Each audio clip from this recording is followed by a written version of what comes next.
Star's Journey, Chapter 5. I opened my eyes to a pitch-black void around me. Soft blue hues around the sky, but nothing else. Not until I turned around to get a better look at this place.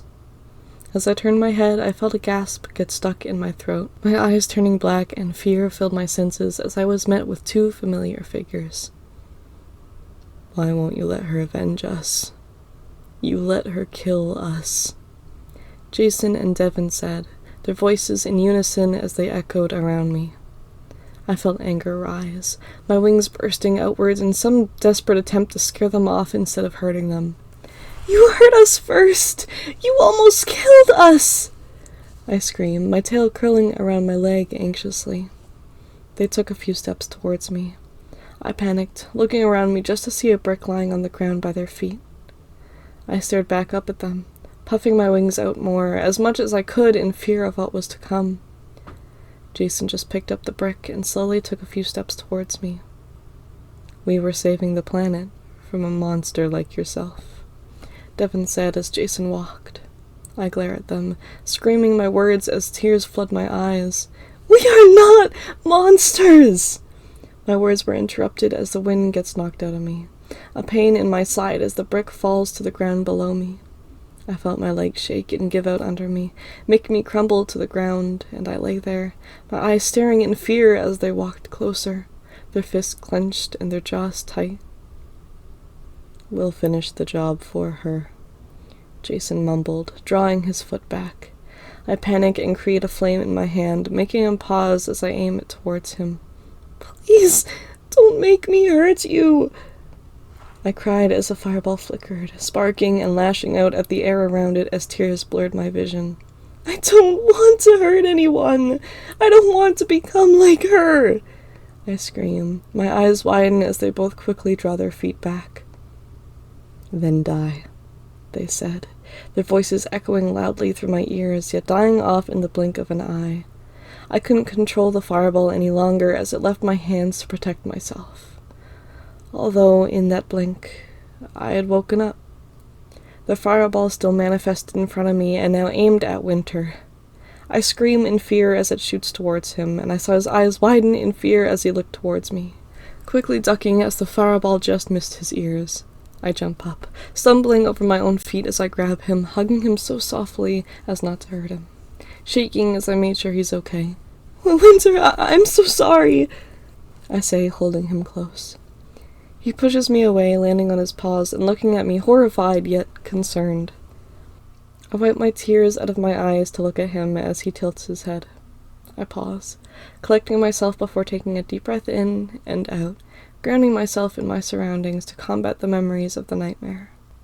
I could hear the soft rushing of the stream outside the cave, and the way I could hear both of our breathing amongst the cave walls.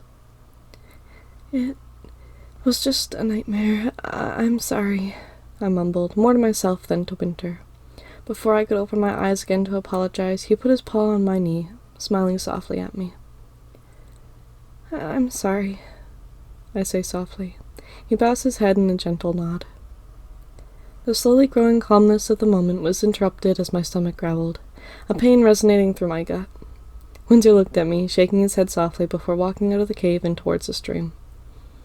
I poked my head out to see him looking past the stream to another one, much smaller than the first, but full of life as I saw fish jumping over some rocks. He turns his head towards me, barking softly and motioning me to come over. I stand up, walking over to him and smiling as he jumps into the water.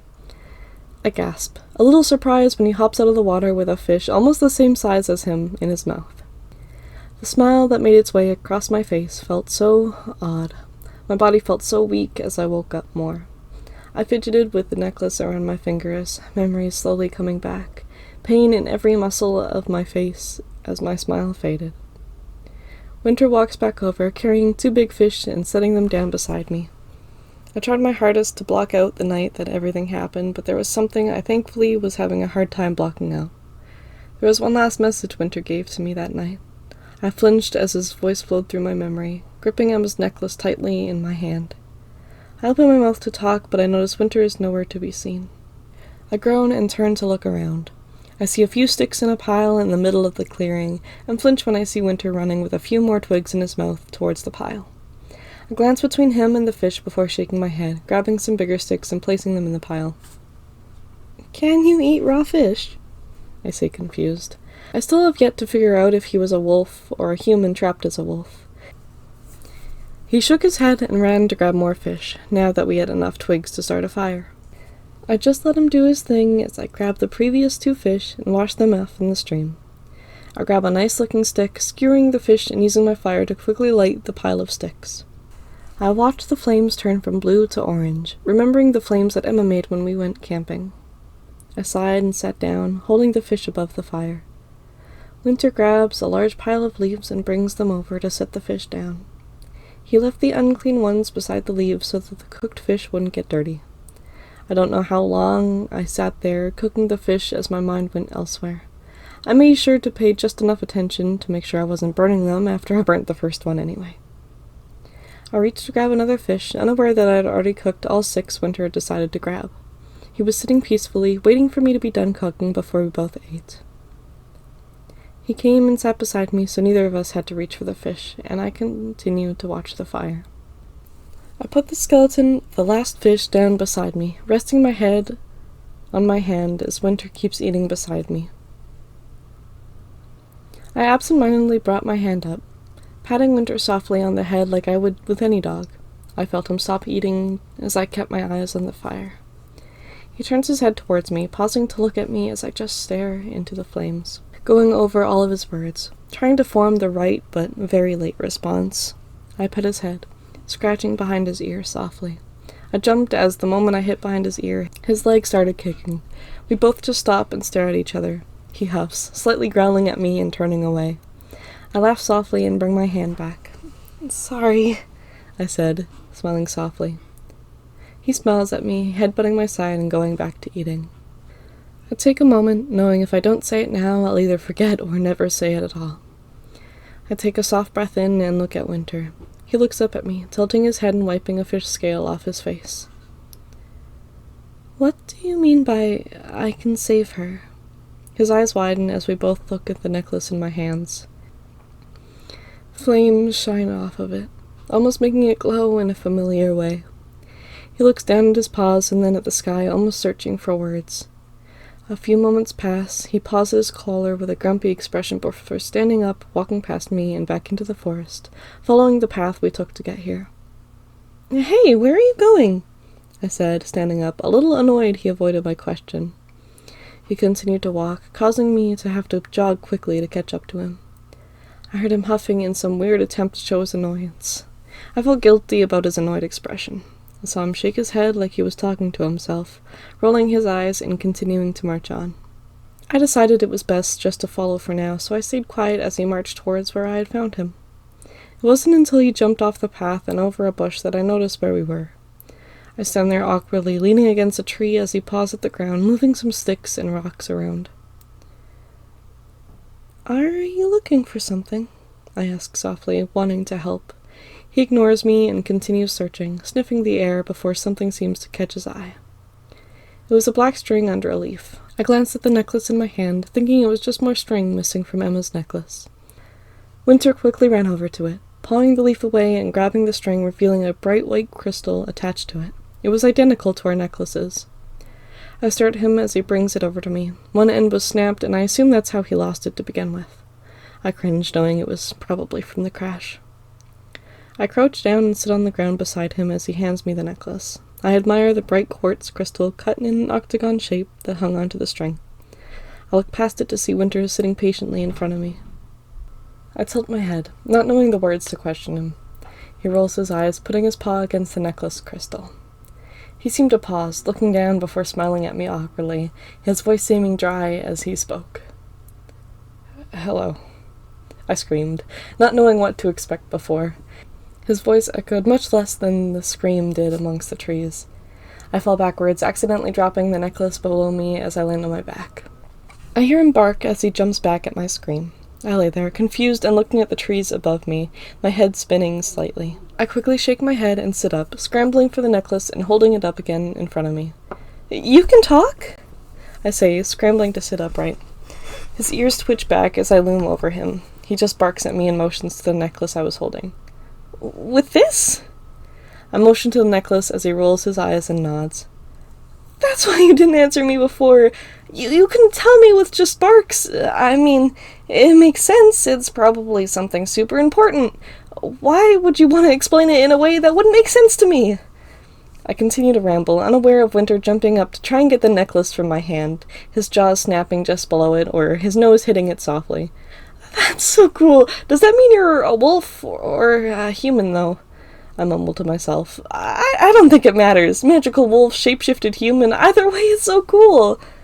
I look at Winter, lowering my hand just slightly to see his teeth dig into my hand. He misjudged his jump when I lowered my hand, causing us to meet in the middle in the worst way. I quickly draw my hand back in pain as he releases his bite, his ears going back as I drop the necklace and cradle my hand, shaking slightly as I heal it. He quickly glances down, stepping on the necklace and looking back up at me. Star, I am so sorry. Are you okay? He said, fear in his voice as his ears fell flat against his head. I take a deep breath in, smiling at him as my hand heals. Yeah, I'm sorry. It wasn't your fault. I should have been paying attention. I should have given you the necklace first. I laugh softly. He sighs softly as he moves his paw, nudging the necklace towards me. I nod and put it around his neck, tying it softly around his collar. Now please, one question at a time, he said softly as the necklace rests against his fur. I nod, trying to think of the most important question, my mind settling on asking him what exactly he was, before I shook my head, my expression turning serious as I looked at him. How can I save her? He flinches and nods softly, looking back up at the sky. In about a week there will be a blue moon. They hold a lot of magic, and we have a chance at reviving her then. He seemed sad as he looked down, holding his necklace in his paw softly. It'll take both of our powers to do so, since half-bloods don't have nearly enough magic to begin with to perform a revival spell. He looked at me, smiling softly. His eyes seemed to hold pain as he smiled. And, with your healing magic, it should be much easier if there are any complications after the spell. I stare at him, concerned. What do you mean, complications? We aren't going to revive just half of her or something, right? She can't just be a living pair of legs. I panicked. He chuckles and shakes his head. Nothing like that, I think. I've never done a revival spell, and I've been planning one for a while, but never had a chance. He said, looking back at the ground. I look at him, taking note of the sad expression. He shakes his head and gets up, smiling at me. Any other questions? He motioned for me to walk with him as he talked. What are you? I say softly. He laughs, his eyes lighting up as he does so. Straight to that one. All right. He looks at me as we walk. A human, or at least I used to be.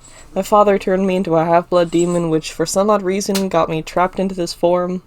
I nod softly. And how do you know so much? I ask. My mother was a really skilled witch. She taught me as much as she could. He smiled as he talked about her, which was a cute, toothy smile, even for a wolf. Where is she now? He stops in his tracks, looks at the ground and sighs stubbornly. He paused before he talked. I didn't even need to hear him to know the answer, or at least the basics of it. I reached my hand out towards him, wanting to comfort him as he began to speak. My father killed her before he turned me into this monster. I felt my breathing speed up, anger flooding my senses as that word leaves his mouth. I drew my hand back, a tight fist forming at my side. I stop as he starts walking again. My feet felt connected to the ground below me. I could feel my magic bubbling at the surface. Hey! I yell, getting his attention. We are not monsters. We are good. We are better than those bad demons, and they may be monsters, but we aren't. I yell, my hand feeling hot. Winter stops, smiling at me and nodding, giving me time to catch my breath and catch up. I felt my feet stomp as I walked beside him. We are good, I mumbled angrily. Yeah, we are, he said softly. Tell me more about the blue moon, I say, trying to start some conversation. He smiles and nods his head, taking a moment to think. Well, for starters, the moon will turn the color of said demon who has passed. I'm not sure if it's different for angels or not. I nod softly. Although it's only rumored. Some say they see it, some say they don't. Most times it's talked about in combat, where in the wars between demons and angels, demons would attack on blue moons, since any lost soldiers would give those still alive some sort of power, like avenging them. Of course, reviving them was looked at as a waste of power, since they can use that to win the war instead of one more body to help fight. I nodded softly, looking at the few rocks as we walked. There really is so much about this world I don't know. Winter laughed at my response. That makes two of us. Hopefully we can learn about it all together. He smiled at me. I couldn't help but smile back. Do you really think we can bring her back? Winter seemed to try and analyze my expression before he sighed and looked at the sky. Yeah, I'd like to think so. Seems you really miss her. I nodded gently at his words, her necklace tight in my hands as I watched the clouds move in the sky.